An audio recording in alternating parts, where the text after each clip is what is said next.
Olha, tem muita coisa que, se falada de uma forma incorreta, pode piorar toda a situação. Então, tudo que traga julgamento. Você é louco, você é fraco, você é covarde, você não tem Deus no coração, nós trabalhamos e você está pensando em suicídio, você não dá valor a tudo que você tem, esse sofrimento que você tem é coisa de gay, é coisa de homossexual, você não é macho o suficiente, ou para as meninas, para de fazer mimimi, cansei desse drama, isso que você está me falando é besteira, você está sofrendo por amor? Sim, você vai sofrer por muito mais coisas ainda, para com isso, e começa a achar que o transtorno mental, ele é bobeira, ele é frescura, então isso é coisa de gente preguiçosa, isso é coisa de gente fresca, e falar isso para o jovem. Você não valida essa dor. Então, tudo que traz esse julgamento e que mostra para esse jovem que o que ele sente está errado, não é legal. É difícil, mas as famílias precisam entender, primeiro, que depressão é doença e não é frescura, e que suicídio tem relação com dor. A partir disso, quando você tem esse entendimento, aí você pode olhar de uma outra forma. Se aproxime dessa pessoa com um interesse aberto, mostrando que você se importa com essa pessoa. Facilite para que ela fale daquele momento, daquilo que está incomodando, né? E, de repente, não desvalorizar o que ela se expressar. Se ela se sentir frágil, né? Vamos conversar sobre essa fragilidade. Porque muitas vezes as pessoas que estão em estado de sofrimento, elas se sentem fragilizadas, se sentem às vezes sem energia para lidar com as questões da vida. E tendo uma pessoa que esteja perto, que a apoie, que de alguma forma valorize aquele momento, pode fazer toda a diferença para essa pessoa repensar, para ela se olhar e se sentir importante. Se alguém que eu não conheço de repente me dá importância, talvez eu comece a olhar o meu interior, o que está acontecendo comigo, com maior importância. Isso pode fazer toda a diferença para essa pessoa. Quando a pessoa pede ajuda, ela está precisando mesmo. Então, se ela verbalizar de alguma forma que ela precisa conversar com alguém ou que ela está pensando em tirar sua vida, eu acho que é o momento da gente não ignorar e a gente começar a conversar com ela de verdade, dar aquela atenção, né? E todos nós podemos fazer isso, né? Independente de você ser voluntário do CVV ou você ser da área médica, né? Você pode conversar com essa pessoa, doar um tempinho, né? Perguntar para ela o que está acontecendo, por que você está pensando nisso, né? Se abrir mesmo, deixar que ela se abra, né? E que ela fale aquilo que está acontecendo com ela. E aí a nossa postura que a gente procura ter no CVV é sempre de não criticar, não julgar, né? E eu acho que todos nós podemos fazer isso, né? Com quem está do nosso lado, né? Nossos colegas na escola, enfim, na família, né? É algo que todos nós podemos fazer. De repente ela precisa comunicar algo que está dentro dela, seja o que for, mas algo que está incomodando, que está tomando espaço nos seus pensamentos, espaço nos seus sentimentos, e precisa compartilhar com alguém, e não tem esse alguém, aí o CVV se coloca à disposição, porque todo voluntário, ele procura criar um clima de acolhimento e compreensão, para que as pessoas possam ser elas mesmas, sem nenhum pressuposto, sem nenhum tipo de julgamento, sem nenhum tipo de crítica. Que elas possam elaborar e falar daquilo que é importante para elas e fazer as escolhas que são importantes para elas. Colocar em rede social que o filho está sofrendo ou está pensando em suicídio também não ajuda, porque a gente pega casos de famílias que descobrem que o filho está pensando em se matar e coloca na rede social e fala para todo mundo.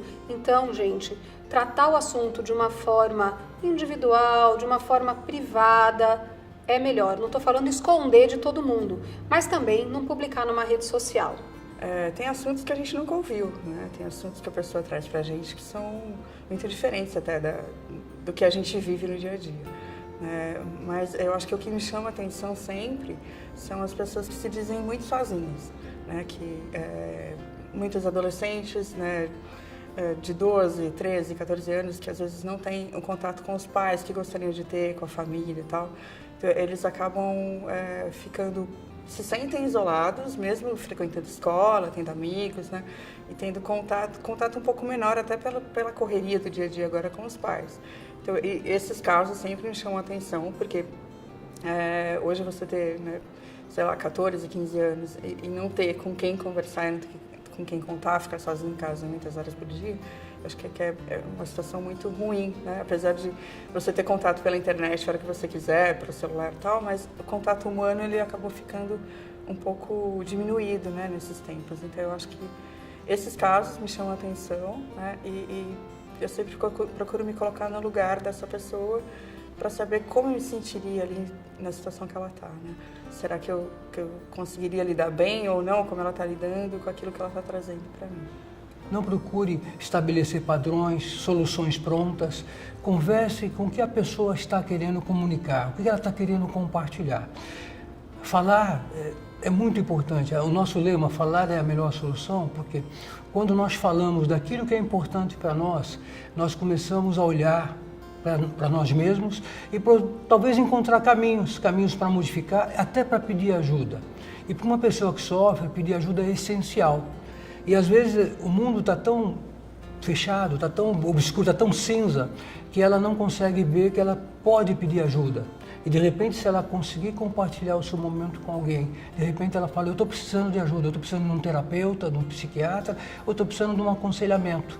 E isso pode fazer toda a diferença. Não é todo mundo que vai estar preparado para conseguir ali ouvir, né, algo que de repente, né, vai te chocar um pouco, te assustar, porque é muito diferente daquilo que você espera.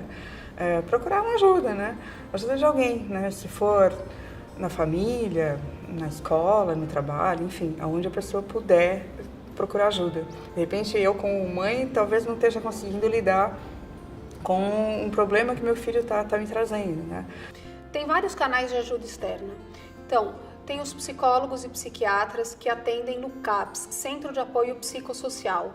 Os CAPS geralmente são próximos da residência, então a pessoa precisa ir ao CAPS da sua região, não adianta ela ir em outro bairro. É o atendimento gratuito pelo SUS. Tem muitos hospitais que têm a parte psiquiátrica, então dentro desses hospitais e desses prontos-socorros tem uma parte psiquiátrica. Adolescentes em crise, falando que vão se matar naquele momento, devem ser levados a hospitais, a prontos-socorros. Além disso, muitos convênios também dão direito à psiquiatria e psicologia, então vá atrás dos seus direitos, vai ver o que você tem disponível dentro do seu convênio e tem também os atendimentos particulares de psicólogos e psiquiatras. Além disso, sempre lembrar do CVV, que é uma ajuda externa fantástica e gratuita 24 horas por dia, 7 dias da semana. Se está difícil achar um médico ou se está difícil achar um psiquiatra ou um psicólogo, conversa na escola, muitas vezes eles também têm indicações. Não tenha medo de falar sobre suicídio. Falar é a melhor solução sempre, de qualquer assunto, por mais difícil que ele seja. Então não tenha medo. Quando a gente fala, a gente pode trocar com o outro o que a gente está sentindo e a gente pode ver no outro alguém que ajuda. Quando um jovem percebe que ele tem alguém dentro da casa dele que ele pode conversar, ou dentro da casa, ou um amigo, ou um professor, ou um outro colega, isso ajuda bastante. Então, vamos falar sobre isso, não precisa ter medo de aumentar o número de suicídios por conta de falar corretamente, que é dessa forma cuidadosa, dessa forma acolhedora e sempre buscando mostrar que saídas que esse jovem tem em vida para passar por essa situação.